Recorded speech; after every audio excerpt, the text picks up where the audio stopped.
Well, good afternoon. It's January 21st. This is going to be the video for January 22nd blog tomorrow, part of my Chronological Bible series. As you can see, it's a pretty snowy day here in Denver, but that's all right. We'll go ahead and just keep going with our study. The readings that I did this week came out of the last part of Genesis chapters 40 through 50, and then also the first part of Job chapters 1 through 11. Chronologically, those two books are very close in time, Genesis and Job. Job actually occurs at a later section of the Bible. I'll talk about Job a little bit more in detail next week. I just want to focus this week on the last part of Genesis. So if you recall, last week, the last couple of weeks, we've gone through the story of Abraham, Isaac, and Jacob. And so in Genesis 40 through 50, we actually pick up the story of Jacob's children, Jacob's sons. And the story actually begins a little bit before that. In the readings from last week, it actually picks up in chapter 37. What we find out is, as Jacob has, if you recall, he was running away from his brother Esau. Jacob had deceived Esau, and so he ran to his family, to his relatives in the land to the east of Canaan, where Jacob was. And so when he got over there to Laban's house, he fell in love with Laban's daughter, Rachel. And so he agreed to work for Laban for 7 years for the hand of Rachel in marriage, but Laban ended up deceiving him, so that on Jacob's wedding night, Laban ended up presenting his youngest daughter, his oldest daughter, Leah, and she came in on the wedding night to Jacob, and he didn't realize it until morning. And so, long story short, Jacob was upset at being deceived like that, but he ended up agreeing to work for another 7 years for the hand of Rachel, who he had fallen in love with to begin with. So he had both Leah and Rachel as wives. And without going into any more details with that, ultimately he ended up having a total of 12 sons through those marriages.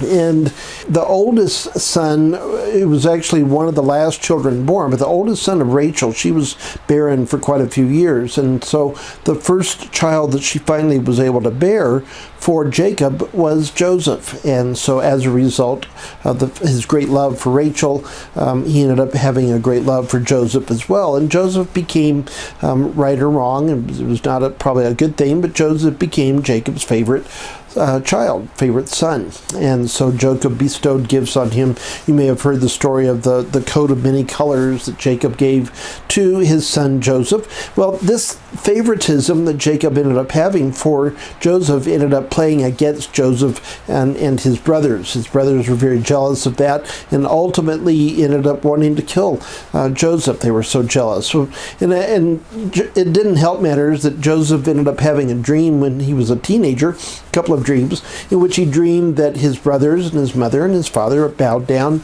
to him. And so he told this to his family, and that just made matters worse with his brothers. So they plotted to kill him, but ultimately they ended up not killing him. They decided to sell him into slavery, and that ended up taking Joseph to Egypt. That's actually where we picked up with the story this week. So Joseph is in Egypt. He was bought as a slave to serve in Potiphar's house, and he became actually so trusted by Potiphar that Potiphar put him in charge of all of his household, everything that he owned.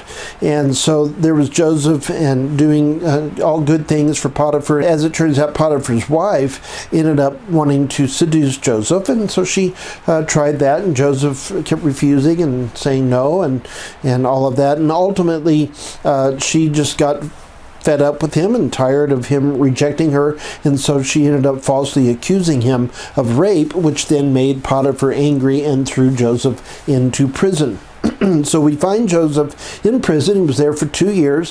While he was there, again, his integrity shone through, and he was able to garner the support and the trust of the jailer there, and so the jailer put him in charge of other prisoners. And Joseph ended up actually hearing a couple of the other prisoners in there talking with each other about the fact that they had had some very disturbing dreams and that they didn't know what they meant. And so Joseph, they told the dreams to him, and he was able to, through God, was able to actually interpret the dreams for them, and their dreams ended up coming true. But it took 2 years, though, that for the word of this ability of Joseph to be able to interpret dreams, finally to make it to Pharaoh. 2 years later, Pharaoh was actually had some disturbing dreams of his own, and he found out that Joseph was in prison and that he had successfully interpreted dreams for some of the prisoners there. And so Pharaoh called him to his house, told him the dreams, and Joseph ended up interpreting it. And the dreams, I'm not going to go through those. Go read the story.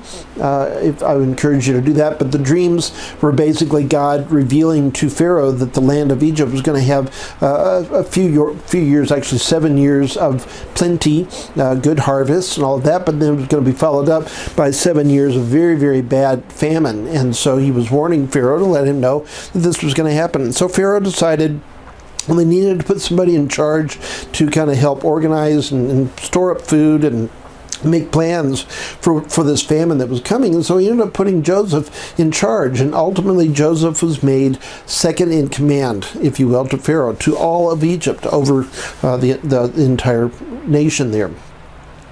Well, then the years went by, and the good years left, and the famine came, and so the famine was over the entire region there in the Mediterranean, and so Jacob's family ended up over at Canaan having a hardship as well. And so they came, Joseph's brothers came to Egypt to purchase food, and Joseph saw them there, ended up going through a period of testing of their character to kind of find out where they were and what kind of growth that they had.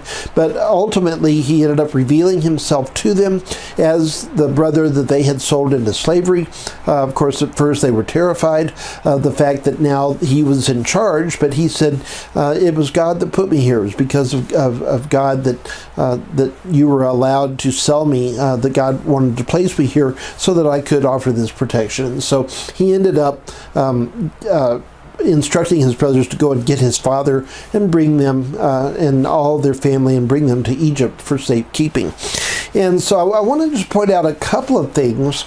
And I wrote this in the blog, but there specifically is really one scripture that just really stands out in these readings. That really points ahead to the coming Messiah. And so the setting, this is in Genesis chapter 49. The setting is where Jacob, Joseph's father, is about to die. He's on his deathbed. He's very old, and so he calls all of his sons in order to tell them what's coming. And there's a specific prophecy that he makes about his son Judah. Here's what it says. This is Genesis chapter 49. I'm going to start with verse 1 just to set the setting. It says, "Then Jacob called his sons and said, 'Gather yourselves together, that I may tell you what shall happen to you in days to come.'" And then I'm going to skip over to verse 8. And it says, Judah, so he's now speaking to his 12 sons, and he says this about Judah. It says, "Judah, your brothers shall praise you. Your hand shall be on the neck of your enemies. Your father's sons shall bow down before you. Judah is a lion's cub from the prey. My son, you have gone up. He stooped down. He crouched as a lion and as a lioness. Who dares rouse him?" Now specifically, listen to this verse. Verse 10. It says, "The scepter shall not depart from Judah, nor the ruler's staff from between his feet, until tribute comes to him, and to him shall be the obedience of the peoples." And so Jacob right there recognizes, Jacob who is now called Israel, but he recognizes and is inspired by God to indicate that Judah was going to be the line through which ultimately a king is going to come. He uses lots of royal language in there about the scepter and the obedience of the people and all that. But the fact that he said the obedience of all the peoples will be there points to a time when there is going to come a king out of Judah to which all people in the world are going to be focused and ultimately will bow down and obey. This harkens back to the promise that I told you about and that God made to Abraham about blessing all nations through his descendants. So this is continuing that promise, continuing that line. It's a continuation of the thread that weaves all the way through the Old Testament that ultimately ends up pointing to the Messiah, who is Jesus Christ. So that's it for today. Again, this week's readings actually went into Job, but I'm going to wait and just do one video next week, just telling the entire story of Job. So that's it.